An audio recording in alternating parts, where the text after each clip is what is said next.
एक झूठ छुपाने के लिए 100 झूठ बोलने पड़ते हैं। वही हो रहा है, और कितने झूठ बोलेंगे। वो जो तुम्हारी चच्ची है ना, उसको कम मत समझना। वो तो उड़ती चिड़िया के पर गिन लेती है, और अब तक तो पता नहीं उसने कितनी कहानियां घड़ ली होंगी। उन्होंने जो करना है वो करती रहे। मैंने कौन से नबील से शादी करनी है? बस असद आएगा और मुझे ले जाएगा, उसके बाद पूरी जिंदगी मुंह नहीं दिखाऊंगी अपना। हाँ, हमारे चेहरों पर कालख मल के चली जाओगी तुम। तुम्हारे बाप के बाद एक तुम्हारे चचा ही सगे हैं। इस हरकत के बाद ये रिश्ता भी छूट जाएगा। पहले आने तो दो उस शहजादा असद को, जिसके हुस्न, इमारात और खानदान के कसीदे पढ़ती हो तुम। हाँ, और उस आदमी से कहो कि वो यहाँ आए और तुम्हें आकर ले जाए। मेरी बला से तुम दारुल अमान में रहो या सड़क पर रहो, मुझे इससे कोई गर्ज नहीं, समझी तुम? देखिए इस ढीठ की हरकतें। अम्मी आप परेशान ना हो, बैठ जाए।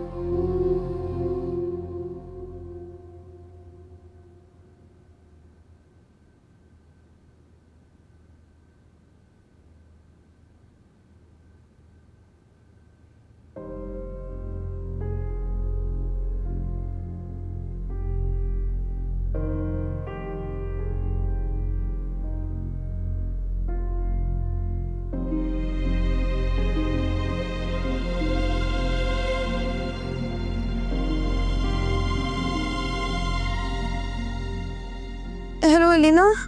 हाँ कहो, आज कैसे याद कर लिया? प्लीज तुम मेरे घर आ सकती हो अभी? सब ठीक तो है ना? तुम पहले घर आओ, फिर मैं तुम्हें बताती हूँ।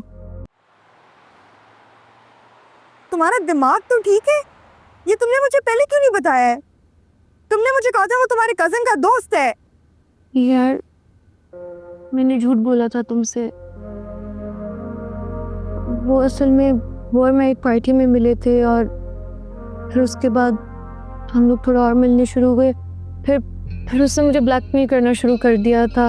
उसने मुझे कहा था जब तक मैं उसे किसी और लड़के से इंट्रोड्यूस नहीं कराती वो मेरी जान नहीं छोड़ेगा। और तुमने मुझे बलि का बकरा बना दिया, प्लेट में उसके सामने सर्व कर दिया। I am sorry. क्या करूँ तुम्हारे सॉरी का? क्या करूँ मैं मजबूर थी यार। और मैंने तुम्हें भी तो कितनी दफा समझाया था, लेकिन तुमों के लालच की पट्टी बंधी हुई थी तुम्हारी आंखों पे। तुमने खुद भी तो मिनिस्टर की बीवी बनने के ख्वाब सजा लिए थे। वो इंसान नहीं, भेड़िया है, ताकत के नशे में चूर है वो। हम निकाह कर चुके हैं, मैं उसके बच्चे की माँ बनने वाली हूँ।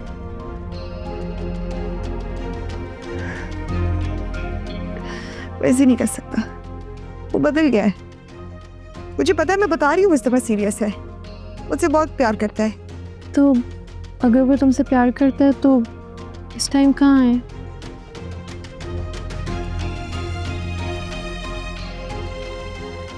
उसी घर का एड्रेस निकालो। कितनी दफा जा चुकी हो वहाँ पे, तुम्हारे पास तो हो गए। निकालो उसी घर का एड्रेस। और अगर तुमने मुझे ना बताया तो मुझसे बुरा कोई नहीं होगा।